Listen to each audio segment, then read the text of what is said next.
का पूरा प्रयोग करने का प्रयास किया है हम लोगों ने कि हम बिहार में फ्री एंड फेयर चुनाव की स्थिति बना सकें।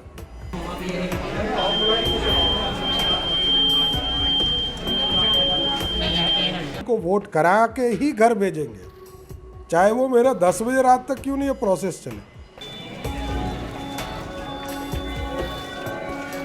देखिए, बोकस वोटिंग का एक कंसेप्ट रहा है और ये चिंता का विषय था। हम लोग विधायक के तौर पर भी काम लंबे समय से कर रहे हैं। बिहार में आज से पंचायत चुनाव शुरू हो चुका है। मुंगेर के तारापुर प्रखंड में भी 10 पंचायतों में चुनाव हो रहे हैं।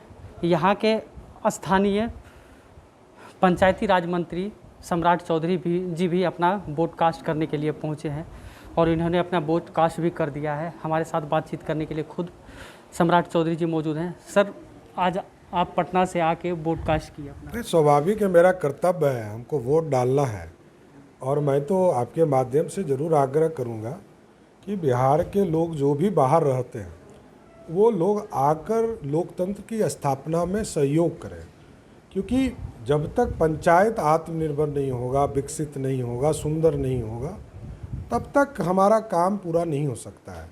हम शहरों में काम कर रहे हैं लेकिन गांव में पूरी एक व्यवस्था खड़ी करनी है।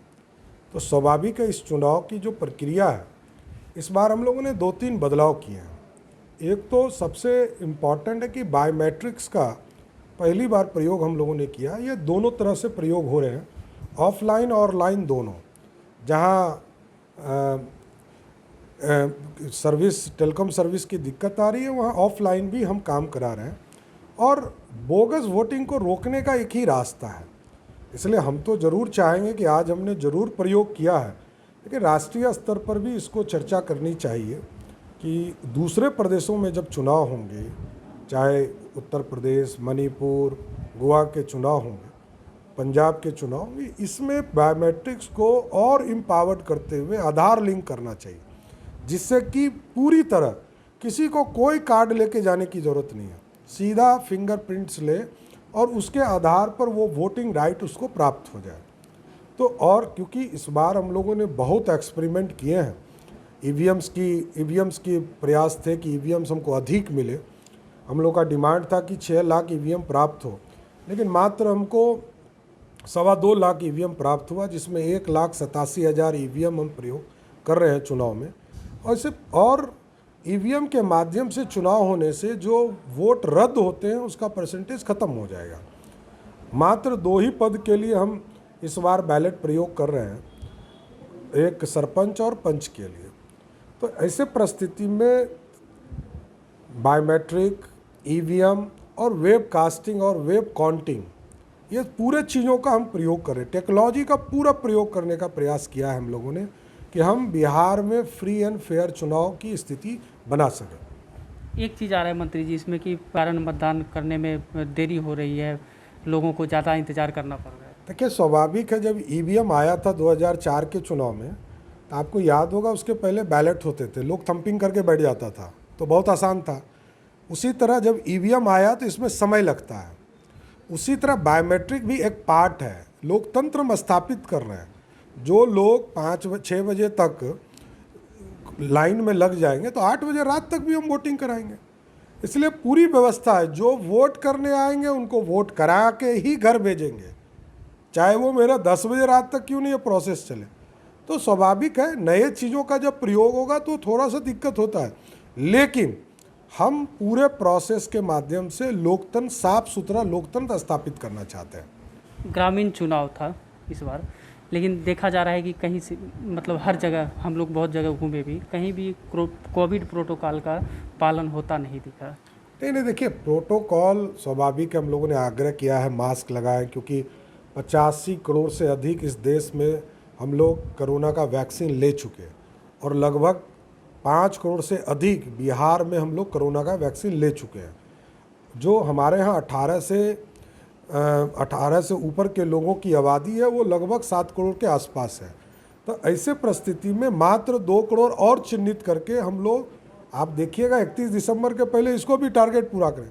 लेकिन थोड़ा डर भागा है, लेकिन हम लोगों से ज़रूर अपील करेंगे आपके माध्यम से भी कि अभी कोरोना पूरी तरह नहीं भागा है, इसलिए सचेत होकर ही आप मास्क लगाकर, सैनिटाइजर का यूज करके ही आप वोटिंग करने का काम करें। एक लास्ट सवाल, औरंगाबाद से कुछ खबरें आ रही थी हिंसा की। तो देखिए, स्वाभाविक है कि बूथ के बाहर अपने लोगों की स्थिति, कोई चाहता है कि हम बूथ पर अप्रिय घटना करें, लेकिन पुलिस पूरी सख्ती से कार्रवाई कर रही है। अभी तक कोई अप्रिय घटना की सूचना प्राप्त नहीं है। लगातार बिहार के प्रशासन, क्योंकि एक ही प्रखंड में हमारा औरंगाबाद में भी एक ही प्रखंड में हमारा वोटिंग हो रहा है, मुंगेर ज़िले में एक ही ब्लॉक में हो रहा है, तो इसलिए बहुत दिक्कतें नहीं होगी। पूरा प्रशासन मुस्तैदी से खड़ा है। सर, बायोमेट्रिक को क्यों लाना पड़ा? देखिए, बोगस वोटिंग का एक कंसेप्ट रहा है और ये चिंता का विषय था। हम लोग विधायक के तौर पर भी काम लंबे समय से कर रहे हैं। हम लोग देखते थे बूथ कैप्चरिंग होता था। अब दौर आया जब ईवीएम आया तो लोग बूथ कैप्चरिंग धीरे धीरे भूलने लगे, और बायोमेट्रिक के बाद 100%, क्योंकि पंचायत चुनाव में अभी भी जब पूरे गांव के लोग मिल जाते थे तो बूथ कैप्चरिंग हो जाता था। तो हम लोगों ने एक प्रोसेस के तहत उस पूरे बूथ को, इसको कंट्रोल करने के लिए व्यवस्था किया है कि बायोमेट्रिक के बिना आप वोटिंग राइट नहीं दीजिए, और बायोमेट्रिक के माध्यम से होगा तो जो गांव में उपलब्ध है सिर्फ वही वोट दे पाए। क्योंकि बूथ नंबर 1 पर यदि आपने वोट अपना डाला और आप यदि ये सोचते हैं कि हम बूथ नंबर 3 पर जाकर फिर से वोट दे दें, तो ये नहीं कर पाएंगे। जबकि ऑफलाइन भी होगा तब भी, क्योंकि इसकी ये जो प्रोसेस है, इसमें जिस तरह आज जो सॉफ्टवेयर लोड किया गया है, उसमें इस पूरे प्रखंड के वोटर लिस्ट का उसमें इनरोल किया गया है। और आगे के दिनों में जैसे जैसे प्रखंड इनरोल होते जाएंगे, वो सारा सॉफ्टवेयर में अपलोड होता जाए। तो इसलिए कोई यदि तारापुर के प्रखंड में वोट किया, वो कल यदि 24 तारीख को असरगंज प्रखंड में वोट होगा, तो वो यदि सोचते हैं कि वहाँ वोट कर लेंगे, तो वो भी नहीं कर पाएंगे, वहाँ भी उनको इनवैलिड करेगा। तो ये पूरी तरह इलेक्ट्रॉनिक प्रोसेस है जिससे कि हम चोरी पकड़ सकें। तो हमारे साथ ये थे पंचायती राज मंत्री सम्राट चौधरी जी। इनका कहना है कि बायोमेट्रिक का लाने का बस एक ही मकसद है कि जो बोगस वोटिंग होती थी, बूथ कैप्चरिंग होती थी, उसे रोका जाए। और इन्होंने ये भी कहा है कि इस बायोमेट्रिक सिस्टम को हर चुनाव में मतलब यूज़ करना चाहिए, हर चुनाव में इसका जो है इस्तेमाल होना चाहिए, ताकि इस तरह की जो घटनाएं होती है उस पर विराम लगे। गोविंद कुमार, मुंगेर,